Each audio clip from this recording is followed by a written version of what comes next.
Welcome to Lynn Cullen Live, talk radio without the static. Email your questions and comments to lynn@pghcitypaper.com. And now your host, Lynn Cullen. Hey there. Hello. How you doing? Good morning. Happy Halloween. Yeah. It's the last day of October 2017, and I don't know. My sister's here, thank God. Susan. Don't be thanking God yet. Why? Are you sentient? Are you Sorta. Good. Well, then there's at least one of us. Good. How you doing? I'm okay. Good. How are you? Happy Halloween. Yeah. So is this your first Halloween in your new house?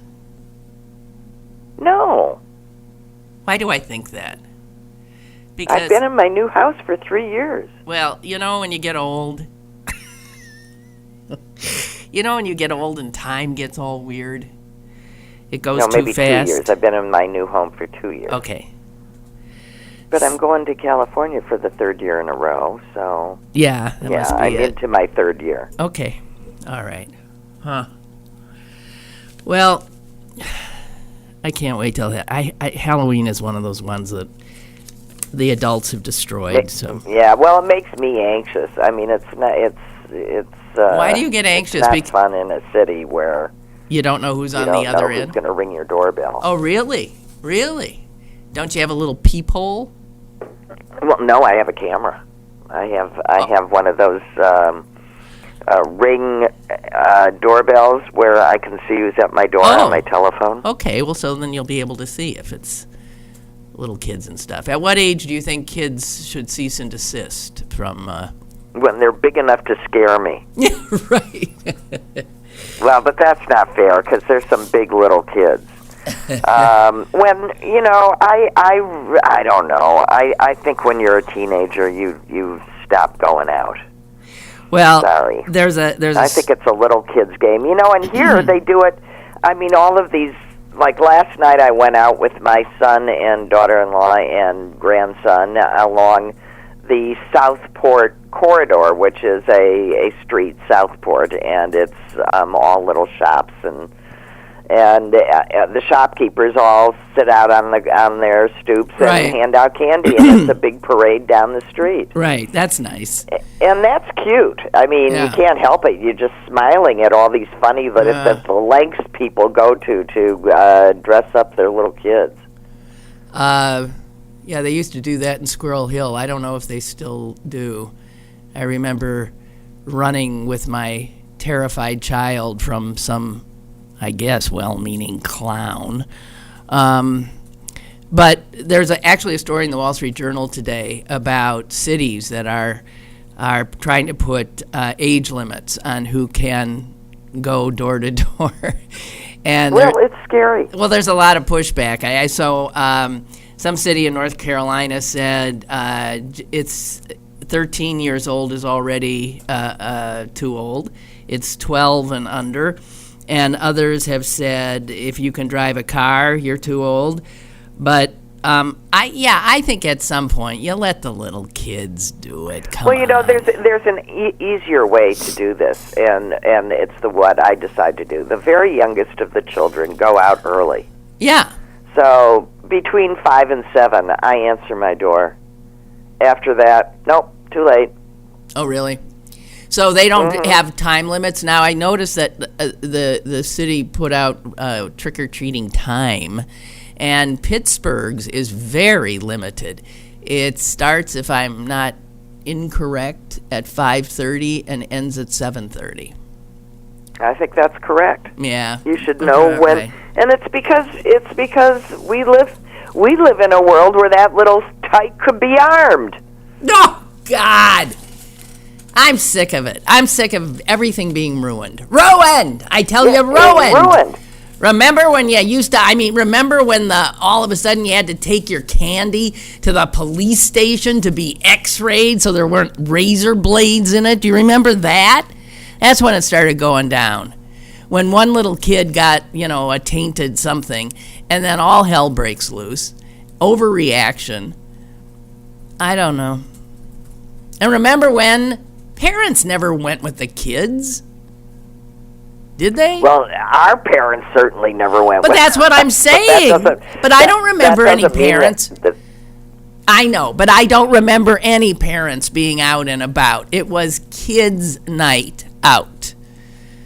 Right. I don't know. And then, so, I mean, we grew up in a teeny little town in a quieter time. Yeah, but here's the reality. There were child molesters in that teeny little town. Every bit as many as there are today.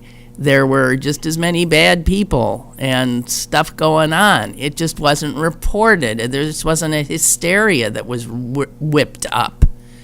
Would you agree? I mean, well, obviously there were terrible people alive there then. Yeah, too, and yeah.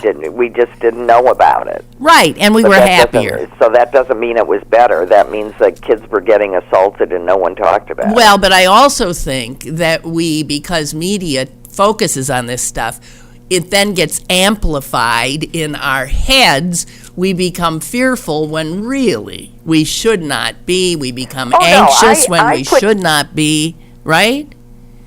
Yeah, I put my general level of anxiety down entirely to television news. And this is not just because of Trump. This happened well before Trump. This is when the weather people decided to scare me unless it was sunny and 65. That's right. Anything else, I was going to get sunstroke, I was going to get blown off the edge of the world by a gale, or I was going to drown, or I was going to be up to my nostrils in snow. So I started carrying a general level of anxiety because of weather. And then I decided I was going to get killed every time I went outside by somebody. And, no, that's entirely due to the way we're fed this stuff that we are no longer safe. Be afraid. Be very afraid. Be very afraid. That we have been taught to be afraid. The way they tease the next, Susan, you know how they tease, the TV people tease the next, to keep you there. Right. And next, find out whether you'll be able to drive to work tomorrow. Or what is lurking in your home that could kill you and your children. We'll tell you after these commercials. And then you come back. I mean, you're all waiting like, oh, shit, oh, God. And you come back, and they don't even do that story. They hold it, hold it, and then they keep using it. Right, exactly. It's your sponge. Oh, God. That people still fall for this crap is beyond belief. And we do. We do. I just got the sweetest email here from Scott. Well, thank you. Kurt writes, though, X-raying for razor blades. What's a razor blade? Oh, my God. Wait a minute. Wait, there's still razor blades. What do you mean? What do you guys shave with? Wait, Susan. He must use an electric shaver. No. Or he sports a beard. No. There's these things, right? What do you mean, what's a razor blade? Oh, dear God. Well, I want to know what Sweet Scott said.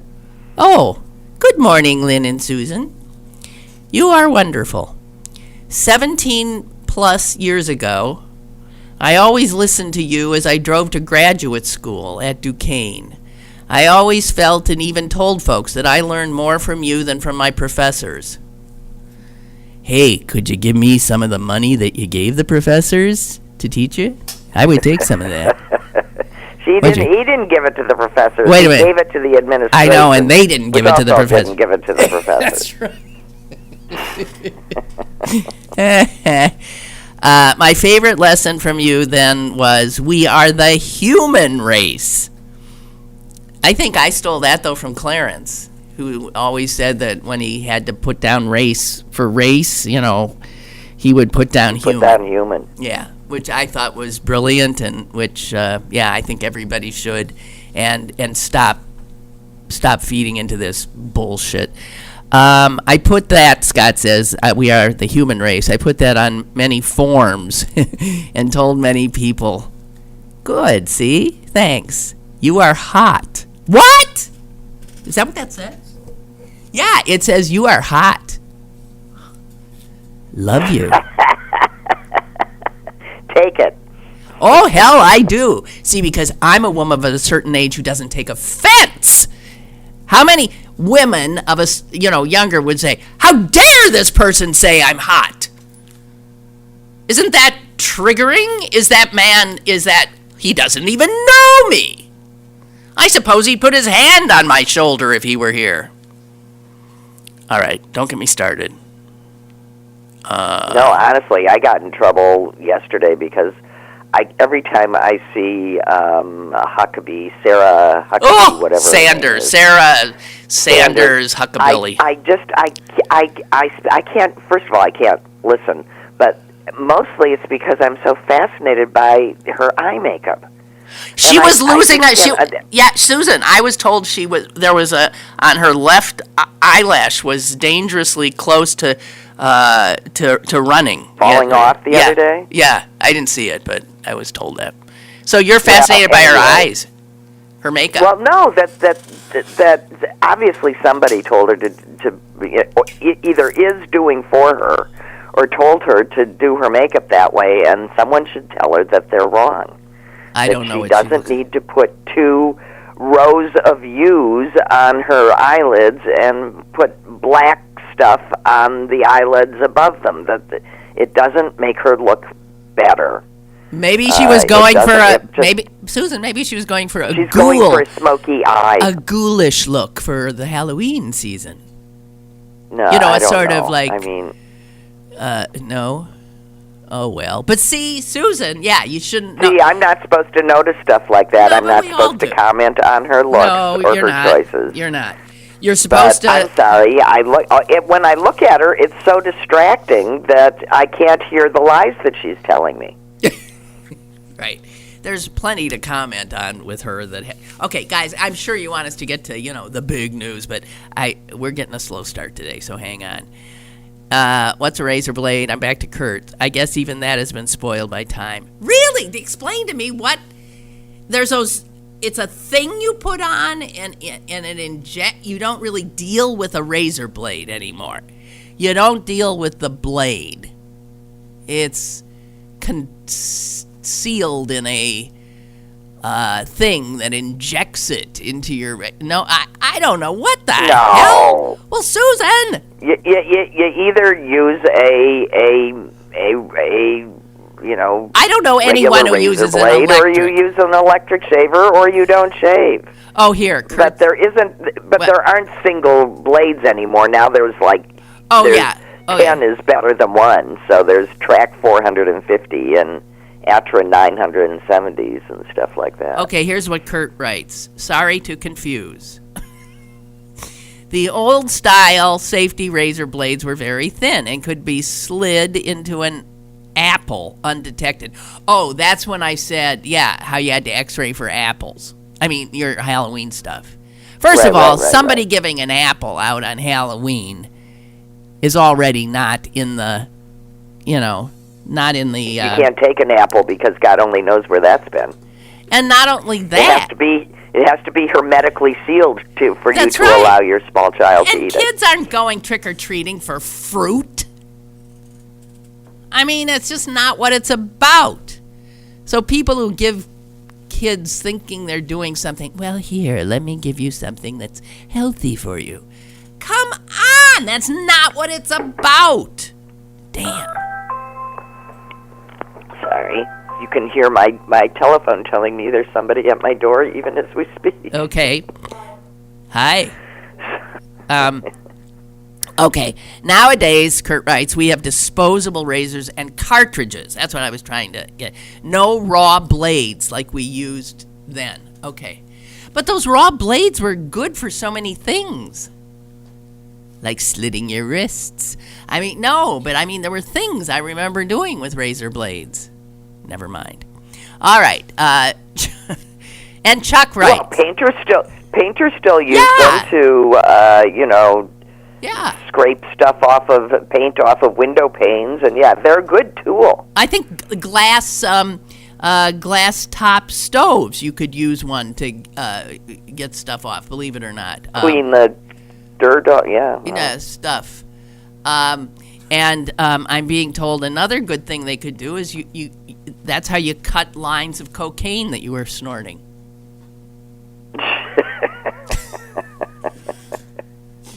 I forgot about that one. Okay, we don't want to upset anybody here. Okay, Chuck writes, Lynn, Mount Lebanon is giving children in their borough official Mount Lebanon candy bags. What? And I protest. I don't want my taxpayer dollars being used to buy Mount Lebanon candy bags. Supposedly, if you live in Mount Lebanon, you're not supposed to give candy to any child who is not using an official Mount Lebanon candy. Come on. Well, what? What? I believe this is being done to keep non-residents from trick-or-treating in Mount Lebanon. I would think that's what it is, too. My well, that's so ridiculous. God. Oh, they don't want the wrong people, I suppose, coming from... I can't imagine. My God. You mean if a poor kid gets their mother to drive them into a place with nicer houses where they feel more comfortable trick-or-treating, they don't want them there? No, that's it. And you see, I see a lot of that. I see kids... I see a lot of that, too. I mean, and it's very cute, actually, because you get these big eyes trying to peer in and see what your house looks like. Well, there's a lot of children that come, from the wrong side of the tracks over to the right side of the tracks to, of course, because they're going to get... the candy right! You're going to get better candy. Jesus. God, is there no end? Look, this is institutional selfishness. It's so horrifying. That's really horrifying. Yeah, boo, Mount Lebanon. Boo! We are I say you don't give candy to anybody that is carrying a Mount Lebanon bag. Yeah, screw them. And if any kid with a Mount Lebanon bag shows up at my door, I'm drop kicking them right out the door. I am. Yeah, I'll stick a razor blade in their apple. Don't say that. All right. Dave writes, as Susan just said, I use razor blades a lot in my wood shop. I use them for scraping and cutting fine lines. Yeah. So they're still available. Yeah. Well, of course there are. They are. I mean, that's basically what a box cutter is. It's a holder of a razor blade. Oh, here's what one Mount Lebanon official said in attempting to defend this absurdity. Our concern was for our elderly residents who can't afford to buy that much candy. There were for heaven's sakes, turn out your light and don't answer your door like everybody else. There were 7 or 8 that lived in one area and 300 kids that came for candy.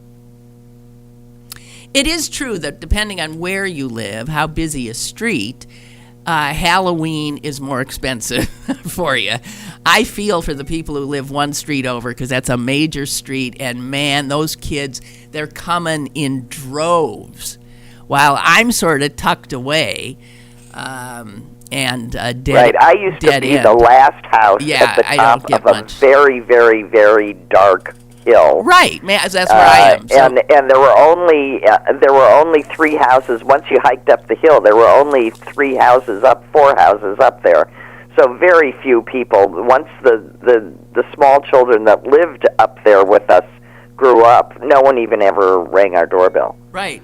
I always think, I don't even want to buy. Okay, I'll buy. It's always such a, hey, how much? How much do I need? Because, nobody comes. And so the one year, I would get sometimes no more than 2 or 3 doorbell rings. And the one year I downsized the number of the amount of candy I bought, of course, a whole bunch of kids came. So you never know. Little Tony writes, and Donald Trump did not give him that that appellation. That's something he chose himself. These days, they have razor cartridges. They are so expensive. It is, they lock them up in the drugstore. I see that. They don't even put them out at the grocery store. You have to go and get them because they're so expensive. It's criminal. Cheaper to buy a new razor and get the the cartridges that come with it, than to go off and buy those cartridges. That might be true. They're so expensive, it's criminal what they charge, akin to printer cartridges. I buy cheap disposable ones. Not sure if you can even buy the old double-sided ones. And one more time, who knew this was such a big topic? Laura writes, they still make single-edge razor blades for many of the uses you've mentioned. The old-style double-edge blades our fathers used in their razors are very difficult to find. Those were the blades that were easily slipped into fruit or candy. I don't see how a cut wouldn't have been noticed, but I would have thrown the apple out. I only wanted candy! Yeah. Jeez. I'm sorry, we have a caller? Maybe or maybe not. Okay. Yeah, we do. Hello, caller. Hi. Hi. Hey, Lynn, I just wanted to tell you real quick, working in the building trades, you want a nice razor, get a carpet knife that they use to cut carpet. Sure. It's double-edged, and it's sharp. So if you get tired of Donald Trump, you can always buy a carpet knife. You know what I mean? Happy Halloween. Happy Halloween to you, too. Goodbye. And that's our tip for the day. And we do have another caller. Go ahead, caller. Hi. Yes, stranger from Canonsburg. You were talking about a busy street. Yes. I used to live on this street called College Street in Canonsburg, and during the summer, a guy moved next door to me who had no idea. He was from New York. About Halloween on College Street in Canonsburg. Uh-oh. And I said, "How much candy do you have?" He says, "I have 2 bags." I said, "You don't have enough." And you don't even stay in the house. I lived up, a few flights of steps. Just sat down on that step and watched the lines of kids. Yeah. It was constant. And what parents used to do is go to one end of College Street, drop their kids off, drive, get on Pike Street, drive to the end of College Street, and pick them up, and wait for the kids to get there, yeah, and pick them up. And that was the most busiest street in Canonsburg. Now where I live, there's like 0 kids. So I go to my nephews and let him and his wife take their kids out, and I stand there and give out candy. And it's not busy. But it's not that busy. busy. I'm an uncle. But you like giving out the candy. Do you know my kid liked giving out candy more than going trick-or-treating? Mm-hmm. That's how odd he is. That's I think I was about the age of 13 when I decided to give out candy. Yeah. Oh, okay. Yeah. I dressed up I put like a white stocking over my face, had an all-white outfit on, and white gloves, the whole bit. And my little sister sat there with the TV remote and pressed buttons, and I was acting like a robot dropping in the candy, like an automaton of some sort. Oh, wow. And this one older lady, Miss Susie, said to my little sister, "Nikki, where did you get that? That thing looks so real." It was hilarious.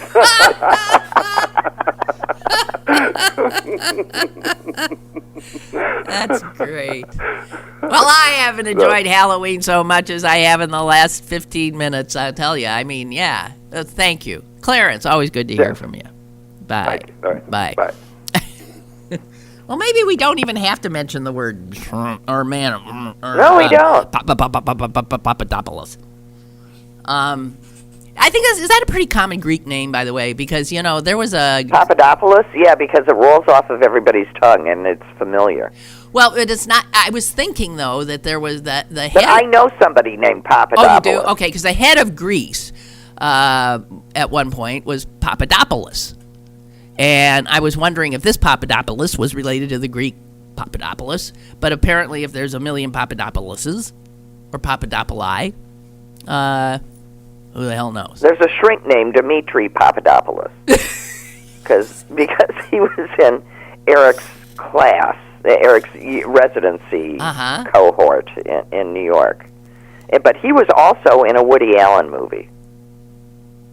Well, that's cool. A shrink in a Woody Yeah, Allen. and he was married to an opera singer. Okay. Well, so much for That's Dimitri the Papadopoulos I know. Dimitri Papadopoulos. He should only know that on this podcast he was being spoken of. Melanie writes, greetings from a Mount Lebanon residence. Hi, Mel. I didn't know about the official trick-or-treat bags. Well, you know now. But I agree, it's a waste of time and money. All it accomplishes is reaffirming Mount Lebanon's reputation as wealthy and exclusive. On behalf of my fellow not wealthy and not exclusive Lebo neighborhood, I don't mind at all if kids from other neighborhoods come to our street. If they need to come to Lebo, the least I can do is give them a piece of candy. Yeah! Yeah, but your little kid needs his official bag, Mel. You better get over to the... Yeah, but then, and this is the other thing that we haven't discussed, that we have become chintzier and chintzier with what we give out, because they can't make that candy any smaller than they make it now. Really, it's shrinking further? It just keeps getting smaller and smaller, and it's got less and less chocolate in it, to the point that if you taste a lot of those candy bars, the chocolate doesn't even taste like chocolate anymore. Well, of course not. It's Sort chemicals. of has, a chemical it just residue. Has the texture. You get the texture of the chocolate, not the taste of the chocolate.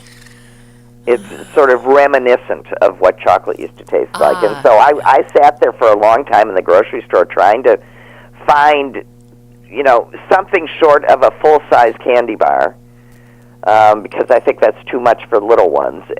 But something more than those teeny little things that they are handing. I mean, they're like a half an inch long. Yeah, and there's nothing in between. Well, you get there's the teeny ones, paper, and you give them a handful of the teeny ones. That's what you do, and it fills up I mean, that is what you end up doing, but I would rather give a nicer piece of candy. Okay, well, you can, one of those fancy little cherry torts covered in chocolate with little, beautiful tin foil around them and stuff. You aren't allowed to do that either. It's like, that's against the rule in schools and stuff. You aren't allowed to anything that have bake sales and give out, birthday party, homemade birthday party treats. What a world we've created. I want to congratulate all of us. What a wonderful world. You can't have cupcakes in the classroom. And I say this every time this conversation comes up. When this started when I was on, when my kids were in school. Yeah. And I think my daughter was still in elementary school when everybody had to wear gloves every time they came anywhere near a food product and blah, blah, blah. And I put on my gloves because I was going to be handing out stuff to people, and I sneezed, just for fun, I sneezed into my hand. And then I continued to hand out food. I was trying to point out that a glove doesn't do a damn thing. But I mean, the fact that a volunteering mother's hands could be so horrific and dangerous to the other children. No, we have gone off the deep end. And these poor little kids are only in such trouble because we've forced peanut allergies on them and stuff. I mean, that's where the peanut allergies came from. Excuse me? We're creating peanut allergies by being afraid of peanuts. Well, we're creating all kinds of things by, not by making overly clean environments for children to grow in, because they develop what? Immunities to nothing. To nothing. So the next time the kid's pacifier drops on the floor, pick it up. Do what we used to do. Blow it off and give it back to them. Right. I didn't even blow it off. Just plug them back up again. I mean, come on. God dang it.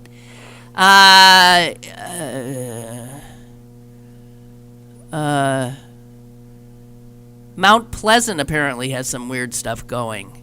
I'm being told by Aaron that it is a vile exurb in Westmoreland County. Jesus. But it's called Mount Pleasant. How could it be a vile exurb? I've heard about it. They apparently have a bag policy too. Jesus H. Mount Pleasant has the same bag thing. Unbelievable. I honestly... It's one of the more disgusting things I've heard in a long time. Right. Listen to this. It's embarrassing, says Shannon Palagrudo, a native of Mount Pleasant, mother of 3. It's really upset me. Apparently, you have to have authorized treat bags only for people who live in Mount Pleasant. And there's this house. Somebody sent me this picture of a house in Mount Pleasant. This is wonderful. That has a bunch of weird bags hanging at the front door and signs that say all bags matter.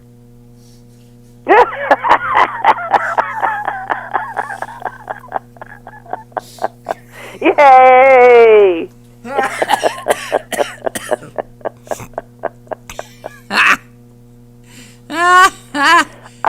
Just when you think people can't come up with anything more vile and disgusting, this is right up there with vile and disgusting. And don't blame it on old people that can't afford candy.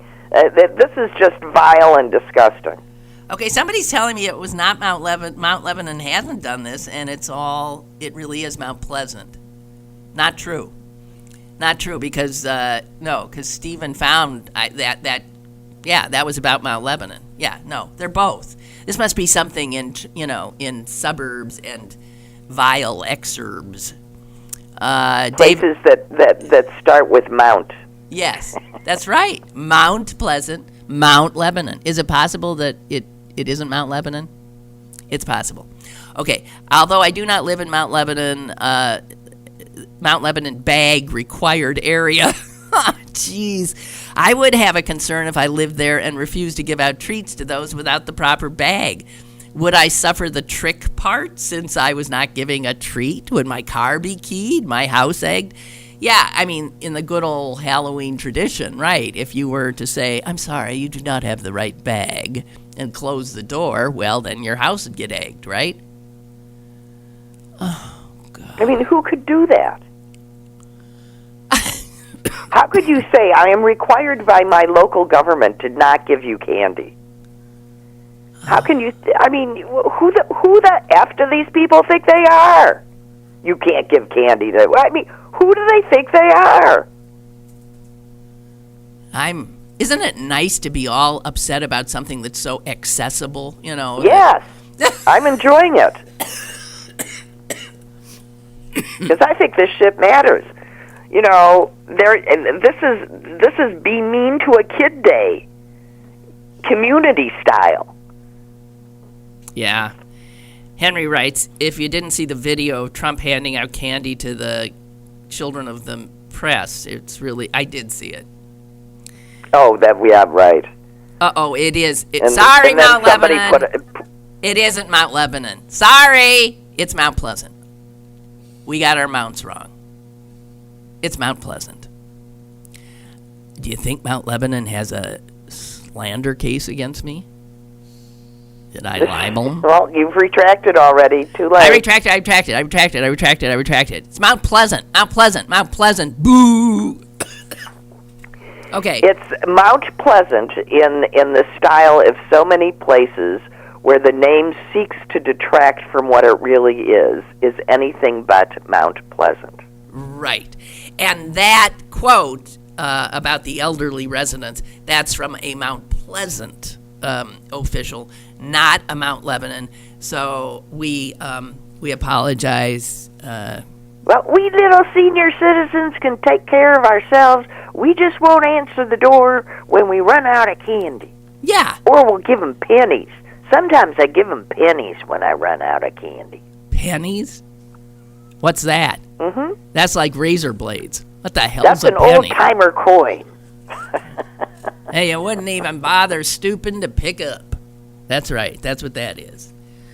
Oh, okay. I think, have we run this thread out? Surely there's more to say on this subject. I don't think so. I'm coming up empty. But I have something that has nothing to do with probes and inquisitions or not inquisitions, indictments. Depends on which side you're on that one, whether it's an indictment or an inquisition. That is correct. I have, though, and this keeps us here we got one more Halloween-related email. Kurt writes, a few years ago, I tried to avoid having leftover candy by giving out $50. See, Susan, so much for your pennies. Eh? No one had ever seen one of those before. A $50. I also thought this would make overprotective mothers happy. It also made me proud to be able to be so generous. The kids, however, looked bewildered and some overtly ask, "What's this?" $50 are seen so rarely that even kids old enough to have handled money don't know what the hell they are. Yeah.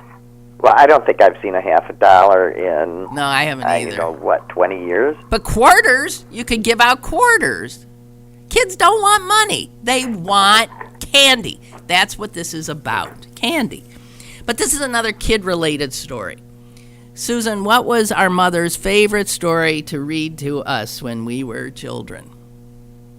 Anything Winnie the Pooh. Right. That is a correct answer. Correct answer. Winnie the Pooh.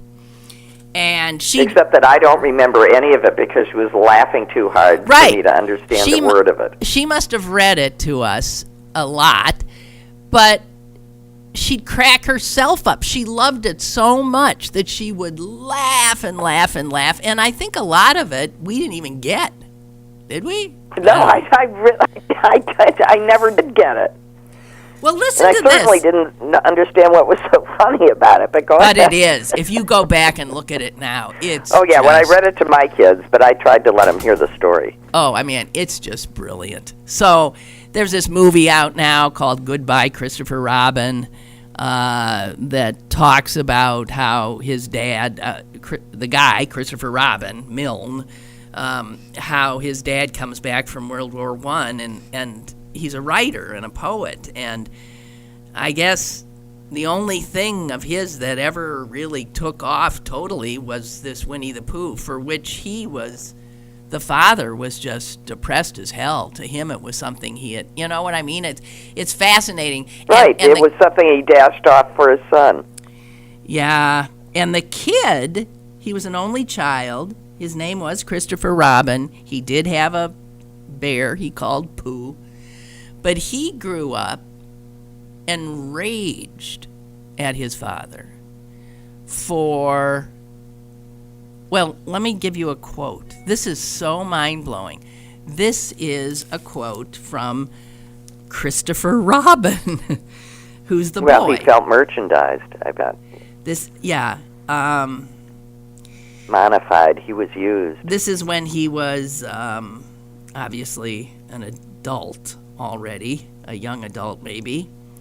He wrote this, Christopher Robin Milne wrote this. In pessimistic moments, when I was trudging London in search of an employer wanting to make use of such talents as I could offer, it seemed to me almost that my father had got to where he was by climbing upon my infant shoulders, that he had filched from me my good name and had left me with nothing but the empty fame of being his son. Whoa. Isn't that sad? I can see that. Yeah, but I think that's a little... And here's this other weird thing. In the Disney movie, the first, Disney Winnie the Pooh movie, which came out in 2004, the full-length cartoon version, which Mother thought was an outrage. I never liked it either. I thought it was okay. Pooh isn't as cute as Pooh is. Well, he was fine. Anyway, it's little noted that there's a mezuzah on Pooh's doorpost. Susan? Really? Yep. For those who don't know what a mezuzah is, it is a thing that Jews put on the doorposts of their house. And it includes, I think it includes The Shema. the Shema, right? It includes the seminal prayer of Judaism, which translates simply to "Hear, O Israel, Hear, the O- Lord is one." the Lord our God, the Lord is one. So it is a prayer actually about monotheism. I mean, you think about that. They're saying the Lord is one. So they Jews put this on. Makes it easier for Nazis to find him, and they put this thing up. Pooh had a mezuzah. He has a mezuzah on his door in that movie. And somebody else pointed out that Eeyore, the totally depressed one, is a lot like Larry David. So that they think now that Pooh and Eeyore and all these animals were Jewish.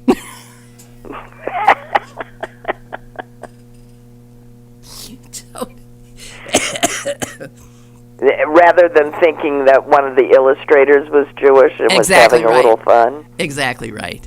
The illustrator was named Saul Blinkoff. And he decided to make Pooh a Jew. I love it. So here's a little thing. Because I'm looking at it. Here's a thing showing how depressed Eeyore was. I'll read it. I won't read it as well as Mom did, but "Good morning, Pooh Bear," said Eeyore gloomily, "if it is a good morning, which I doubt." "Why, what's the matter?" says the cheerful, what's his name? Yeah. "Nothing, Pooh Bear, nothing. We can't all, and some of us don't. That's all there is to it." "Can't all what? Can't what?" Gaiety, song and dance. Here we go round the mulberry bush. These just terminally depressed. Eeyore. I always thought our brother Bill's last dog was like Eeyore. Looked like Eeyore. He had that same... Toby. May he rest in peace. May he rest in peace. Just like totally depressed. Okay. I guess we're not done because I actually have some more emails on this. We can do it. You think we can do it, Lynn? We can go do the entire show without mentioning the big news, huh? Let's do it. Let's do it. How much time we got? Well, we might. Here, Nikolai writes, "I hate the Mount Pleasant bag policy, but the town itself is not an exurb. It is a very old town, begun in the 18th century, and has a thriving traditional downtown, filled with small businesses. It's classic small town America." Okay. Well, there you have it. He says it's classic small town America and not a vile exurb. Although a lot of... No, but it is behaving in a vile way for a classic American town. Right. Clarence, this is not funny. What does Clarence do now? Question, what do you call... He thinks it's funny. I can don't hear think him it's laughing funny. already. I know, but it's not funny. Question, what do you call a bear in the toilet? I mean, yeah. I don't know. Pooh! I mean, that's pooh, okay? Oh, poo. Yeah, it's not funny, see? Jeez. We have a call. Maybe. Hello, caller. Hello, Lynn. Hi, yeah. Hello, Lynn. Yes. Hey, Lynn, I can't believe you guys are talking about the Winnie the Pooh. I really can't believe it. What? Last week I come upon, there's a thing on YouTube. It's an audio book. And the audio book is entitled The Tao of Pooh. Ah, I've seen that. It's a and it's actually it's an audio, so it's not a visual, but they act it out, and it's done in a British format or not different format, but each individual voice comes to life. So Eeyore talks, and of course Winnie the Pooh is the Taoist. because he's the Oh most, no, he's the you're my end block. Taoist caller. Are you my Taoist Well, caller? I don't want to. I shouldn't reveal that. Yes, but I'm your But of Taoist course caller. you are. Oh, And if you listen to this, I told my brother to listen to it. It's the funniest damn book. It's beautiful. oh, I know it is. If you have a chance to listen to it, it's called The Tao of Pooh. Okay. T-A-O of Pooh, P-O-O-H, and it's actually a living drama of a Taoist from the point of view of and there's the Eeyore who talks, and there's the Owl who has wisdom, who has knowledge, which is you'll Yeah. see it's beautiful. I mean, Yeah. I couldn't Yeah. paint a better picture of how a Taoist thinks, because Pooh is completely. He does things properly and righteously without thinking about it, but he's always in a right mind or heart. And everybody's asking him questions. Well, like, wait they a minute. think When Pooh's he's stupid. stealing honey, when he Even steals, when his head's in the bee jar. yeah, in when the, he in the honey jar. yeah, Well, that's when part of he's human being. You have to have. You enjoy life, and Taoists enjoy life to the fullest. So you can appreciate even that. if they're That's stealing somebody else's honey. Well, and unlike we don't judge it. Thou shalt not judge, Lynn. That's the Tao. All right, okay, If all you right. guys have a chance to it, if you guys have a chance, listen to the audiobook. It's free of charge, but listen to the black and white copy, because there's like a it looks like a black and white copy. Okay. You'll see Pooh, and I think it's Tigger on the side of it.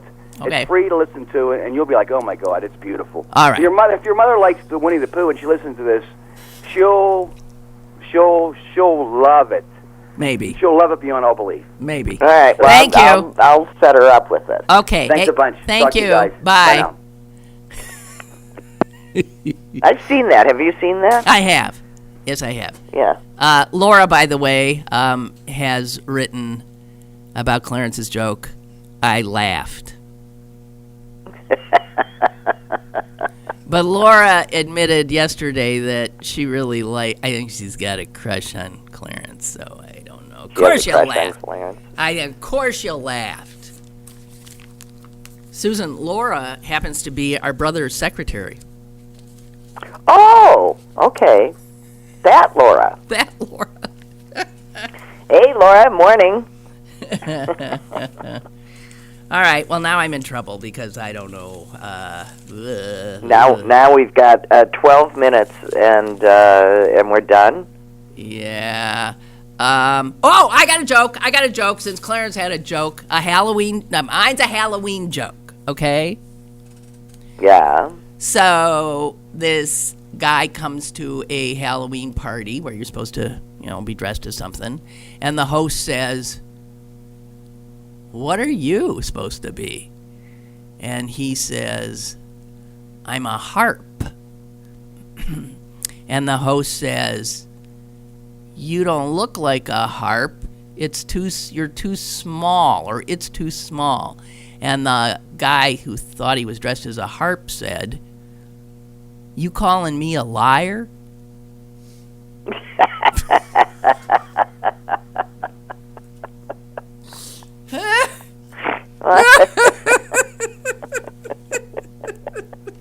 That's not easy to do.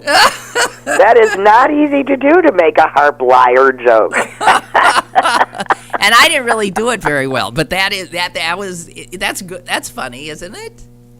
Yeah. The thing about growing up where Susan and I did about Halloween was that I never understood it. You'd get a costume, you'd have your costume, and then you'd have to put like snow pants on and like a winter coat. Right. And It was always 30 below, so no one ever saw the costume. no one ever saw the costumes. We just looked like we always did outside, just bundled up. So you didn't Well, get... you'd put on makeup. Maybe, huh? I don't really remember. Did you see this Jimmy Fallon thing that... Is it Jimmy Fallon? Or who's the other one? I get them all mixed up. Kimmel? Kimmel. It's Kimmel. Yeah, Jimmy Kimmel taking on Telling parents... the ACA stuff because of his son. I'm not going there. I'm trying to stay light. Good. So I'm trying to stay on Halloween. So Jimmy Kimmel has done this thing, I guess, year after year after year, where he asks parents to tell their kid that they ate all their candy. No, that's Fallon. Are you sure that's Fallon? Okay, whoever. They ate all their candy. And then to send in the video they take as they're telling the kid the reactions. I think it's so mean. And it is so mean that I guess some people are saying it is funny, sort of, but it's not. Because some of the kids are just so... And one kid, I watched one of these things, and one kid said, his father said, "I'm so sorry, but I was just hungry and I ate all your candy last night." And the kid was just crestfallen. And the kid looks at his dad and says this, "That is so unkind."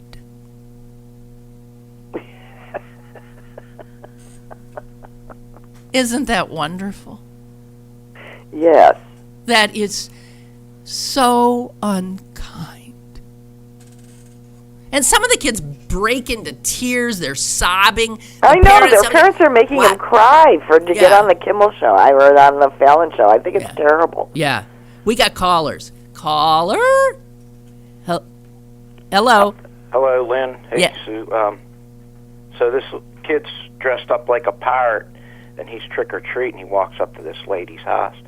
She opens the door, and she says, "That's great that he dressed up like a pirate. Where's your buccaneers?" And he pulls up his eye patch and gives her an incredulous look and says, "They're under my bucking hat." Oh, my. Jeez. Thanks, bye. Bye. Jesus. Laura said she thought my joke was funny, too. I laughed so hard. Good morning, Susan. Hello. Good morning. And Beth writes, "I was like your son as a kid. I preferred to stay home and hand out treats. The problem was no one would come to our house because it was a church rectory." Yeah, Beth is the daughter of a priest and of the Orthodox. Episcopalian. No, Orthodox. Orthodox. Oh, Greek Orthodox. It was something like that, yeah. We would leave all the lights on, have the jack-o'-lantern outside on the front porch, and I would watch as kids just walked by. Aw. One year with my dad, we started sitting out on the front porch steps, and I would shout for kids to come get treats. Out of about 50, we maybe would get 2. After all the years of having no kids come to the house and having a ton of candy left over, my parents switched to the big bowl of miscellaneous change.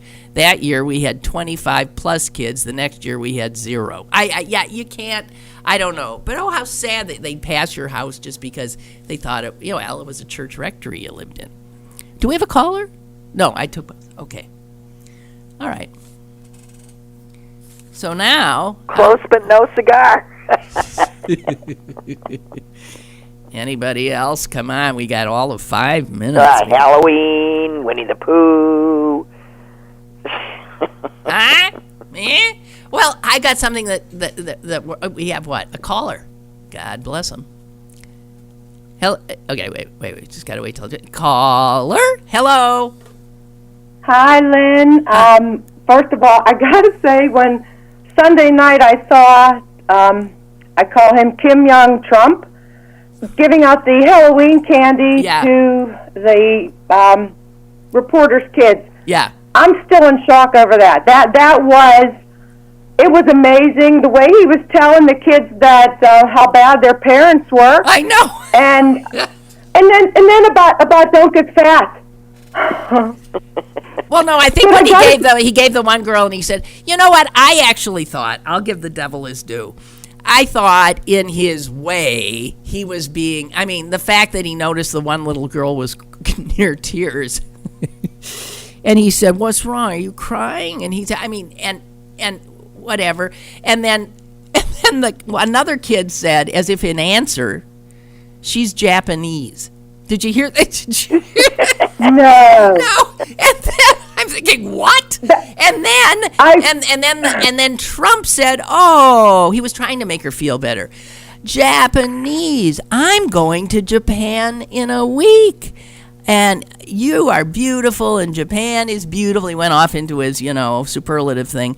But I sort of thought there was a hint of a kindness to children there, even as he told them, your parents are awful people. I mean, but he was kidding, kind of. I don't know, baby. I'm in shock. But I got to get to, this is how long I've been listening to you. Many years ago, you mentioned you can't stand a tag in the back of your shirt. Yeah. And I think I called into your talk show at the time and said, I use a straight razor. Straight razor, and you get in good light, and you just get the threads, and I cut everything I have.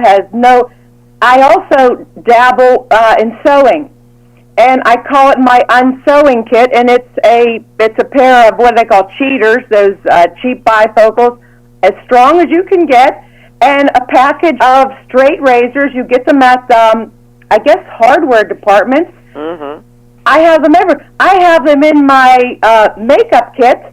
When you travel, it's easy. It's just you need to cut something. I use straight razors everywhere. Wow. Well, there you go. And I think I called in and told you back 100 years ago and said, hey, Lynn, you get yourself a straight razor, strong bifocal glasses, and bada bing, bada boom. No more itchy tags. What is this? Hints from Heloise? Thank you. You know what? I didn't take your advice. I still tend to use a scissors with my bad eyesight, and I've been known to cut holes in a new piece of clothing. I still do too. Yeah, a lot of my clothes there's a little peekaboo hole right where I either in anger and rage ripped one of those things out. Lynn, I got a good one. The furthest memory I can go back is I can't imagine how young I must have been. And my mother had told my older brother, go dress Mary. Okay. And at the time, this is as far back as I can remember, I must have been standing on the bed, and he puts the little girl dress on me.